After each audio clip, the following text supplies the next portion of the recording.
नमस्कार। चलिए आज एक ऐसे सफर पर चलते हैं जो हमें ले जाएगा भारत के सबसे छोटे और शायद सबसे रहस्यमयी हिस्से में, लक्षद्वीप। हम इसकी गहराइयों में उतरने वाले हैं। जरा सोचिए इस सवाल के बारे में। लक्षद्वीप दोस्तों सिर्फ नक्शे पर कुछ बिंदु नहीं है। ये एक ऐसी दुनिया है जो बस इंतजार कर रही है कि कोई आए और उसके राज खोले। तो चलिए हम सब मिलकर इन रहस्यों से पर्दा उठाते हैं। सबसे पहले ये समझना जरूरी है कि ये द्वीप इतने खास क्यों हैं। देखिए, ये जमीन के आम टुकड़े नहीं हैं। इन्हें कहते हैं एटोल।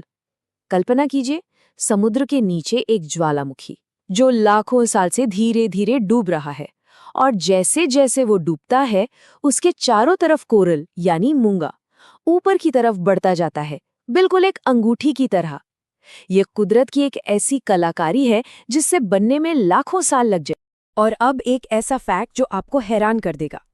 सिर्फ 32.62 स्क्वायर किलोमीटर। जी हाँ, बस इतना सही है इन पूरे द्वीपों का कुल जमीनी हिस्सा। अगर इसको आसान भाषा में समझें तो ये मुंबई के एक छोटे से उपनगर के बराबर है। इतना छोटा होना ही इस जगह को और भी ज्यादा अनमोल और नाजुक बना देता है। ये द्वीप भारत की मुख्य भूमि से सैकड़ों किलोमीटर दूर अरब सागर के नीले पानी में जैसे मोती बिखरे हों वैसे हैं। और ये सिर्फ द्वीपों का एक समूह नहीं है, बल्कि ये 12 एटल, 3 रीफ्स और 5 पानी में डूबे हुए किनारों का एक पूरा जाल है। एक ऐसी दुनिया जो पानी के नीचे भी बसती। तो चलिए अब वक्त में थोड़ा पीछे चलते हैं, देखते हैं कि इन द्वीपों का इतिहास कितना गहरा और कितनी परतों वाला है। ये टाइमलाइन देखिए, ये इन द्वीपों की कमाल की कहानी सुनाती है। हजारों साल पहले की सबसे पहली बस्तियों से लेकर शक्तिशाली चेर और चोल साम्राज्यों के राज तक। फिर इस्लाम का शांतिपूर्ण आगमन हुआ। उसके बाद पुर्तगाली और ब्रिटिश शक्तियों से संघर्ष भी चला, और आखिर में 1956 में ये आज़ाद भारत का एक हिस्सा बन गया। हर दौर ने, हर युग ने इस जमीन पर अपनी एक अलग छाप छोड़ी है। और ये कोई अलग थलग जगह नहीं थी। ये पुराना उद्धरण इस बात का सबूत है। सदियों पहले से ही समुद्री व्यापार के रास्तों पर ये एक जानी मानी जगह थी। सोच सकते हैं, सदियों से ये दुनिया से जुड़ी हुई थी। इतिहास और भूगोल से अब आगे बढ़ते हैं और अब फोकस करते हैं उन लोगों पर और उनकी अनोखी संस्कृति पर जो इन द्वीपों को अपना घर कहते हैं। 2011 की जनगणना के मुताबिक यहाँ की कुल आबादी है 64,043। लेकिन सबसे दिलचस्प बात यह है कि ये पूरी आबादी 36 में से सिर्फ 10 द्वीपों पर रहती है। इससे इंसान और कुदरत के बीच का जो नाजुक संतुलन है वो साफ दिखता है। जैसा कि हम देख सकते हैं, सुन्नी इस्लाम यहाँ का प्रमुख धर्म है, लगभग 97%। लेकिन यहाँ एक बहुत ही यूनिक ट्विस्ट है। यहाँ के समाज में मातृवंशीय परंपराएं यानी मैट्रिलिनियल ट्रेडिशंस आज भी बहुत गहरी हैं। इसका मतलब है कि परिवार की संपत्ति और नाम माँ से बेटी को मिलता है। ये एक झलक है उस प्राचीन अतीत की जो शायद इस्लाम के आने से भी पहले का है। यहाँ बोली जाने वाली भाषाएं भी उतनी ही दिलचस्प हैं। ज्यादातर द्वीपों पर मलयालम की एक बोली जैसेरी बोली जाती है, लेकिन सबसे नीचे दक्षिणी द्वीप पर एक बिल्कुल अलग भाषा महल का प्रभाव है, जिसके अपने ही अलग सांस्कृतिक तार जुड़े हैं। तो इसका मतलब है कि यहाँ एक साफ सांस्कृतिक विभाजन है। जो द्वीप जैसरी बोलते हैं वो केरल से जुड़े हुए हैं, और जो महल बोलने वाला मिनिकॉय द्वीप है वो संस्कृति के हिसाब से मालदीव के बहुत करीब है ना अजीब? एक ही द्वीप समूह के अंदर जैसे दो अलग अलग दुनियाएं बसती हों। और हर जगह की तरह लक्षद्वीप के भी अपने प्रतीक हैं जो इसकी अनोखी जैव विविधता को दिखाते हैं। रंगों से भरी बटरफ्लाई फिश, समुद्री पक्षी सूटी टर्न और ब्रेड फ्रूट का पेड़, ये सब मिलकर द्वीप के जीवन की एक खूबसूरत तस्वीर पेश करते हैं। चलिए अब सीधे आज के दौर में आते हैं और देखते हैं कि इस दूर दराज के द्वीप समूह में आर्थिक सच्चाइयां क्या हैं, जिंदगी कैसे चलती है। यहाँ की अर्थव्यवस्था यानी इकोनॉमी 3 मुख्य स्तंभों पर टिकी है। पहला, सदियों से चला आ रहा नारियल का कारोबार, जिसमें कॉयर और खोपरा शामिल है। दूसरा, समुद्र से मिलने वाली दौलत, खासकर टूना मछली। और तीसरा, भविष्य की उम्मीद, पर्यटन। चलिए कुछ और दिलचस्प तथ्यों पर नजर डालते हैं। मछली पकड़ना यहाँ का सबसे बड़ा उद्योग है और जो भी मछलियां पकड़ी जाती हैं उसमें से 60% टूना होती है। पर्यटन यहाँ 1974 में बंगारम एटॉल पर आधिकारिक तौर पर शुरू हुआ था, लेकिन अभी भी धीरे धीरे बढ़ रहा है। और हाँ, 2024 में एक under sea fibre optic cable ने इन द्वीपों को डिजिटल दुनिया से भी जोड़ दिया है। एक और अनोखी बात, रिजॉर्ट द्वीप बंगारम को छोड़कर यहाँ कहीं भी शराब पर पाबंदी है। ये यहाँ की गहरी सांस्कृतिक जड़ों को दिखाता है। लेकिन इस खूबसूरत जन्नत का एक अंधेरा पहलू भी है। अब हम बात करेंगे उन चुनौतियों की जिनका सामना ये द्वीप कर रहे हैं। इनका अस्तित्व नाजुक है और ये एक बहुत बड़ी चेतावनी है। बंगारम अटोल का एक द्वीप जिसका नाम था पराली आई, समुद्री कटाव के कारण पूरी तरह से समुद्र में समा चुका है, पूरी तरह से गायब। ये सिर्फ एक चेतावनी नहीं, बल्कि जलवायु परिवर्तन के खतरों का एक जिंदा जागता सबूत है।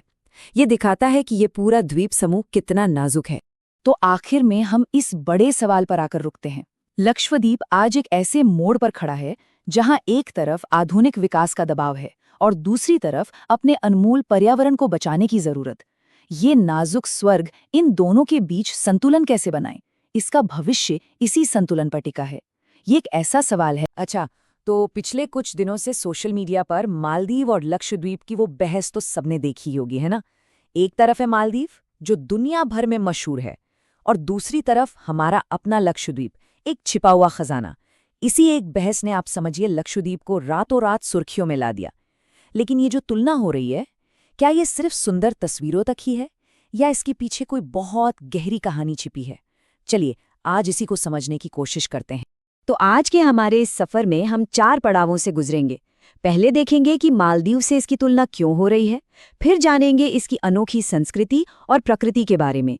उसके बाद बात करेंगे उस बड़ी चुनौती की जो विकास को लेकर इसके सामने खड़ी है, और आखिर में देखेंगे कि इसका भविष्य कैसा हो सकता है। तो चलिए कहानी की शुरुआत वहीं से करते हैं जहां से ये सारी बातचीत शुरू हुई, यानी उस वायरल तुलना से। देखिए, पहली नजर में ही मालदीव्स और लक्षद्वीप में जमीन आसमान का फर्क दिखता है। जरा सोचिए, एक तरफ मालदीव है जहां लगभग 1200 द्वीप हैं, 180 से ज्यादा आलीशान रिजॉर्ट्स हैं और वहां जाना भी बहुत आसान है। वहीं दूसरी तरफ हमारा लक्षद्वीप है जो सिर्फ 36 द्वीपों का एक छोटा सा समूह है, और यहाँ के नाजुक माहौल को बचाने के लिए आपको जाने से पहले एक स्पेशल परमिट लेना पड़ता है। और अब जरा इन नंबरों पर नजर डालिए, ये फर्क और भी साफ हो जाएगा। साल 2023 में जहां मालदीव में करीब 19 लाख टूरिस्ट गए, वहीं 2018 में लक्षद्वीप में ये आंकड़ा सिर्फ 12,000 के आसपास था। मतलब साफ है, एक ग्लोबल टूरिस्ट हॉटस्पॉट है तो दूसरा एक बेहद शांत छिपा हुआ स्वर्ग। तो ये तो हुई आंकड़ों की बात, लेकिन सवाल ये उठता है कि इन नंबरों के पीछे का असली लक्षद्वीप कैसा है, उसकी अपनी पहचान क्या है। चलिए अब थोड़ा और गहराई में उतरते हैं। तो अब हम बात करेंगे लक्षद्वीप की असली पहचान की, मतलब इसकी जमीन कैसे बनी, इसका इतिहास क्या है और यहाँ की कुदरत में ऐसा क्या खास है।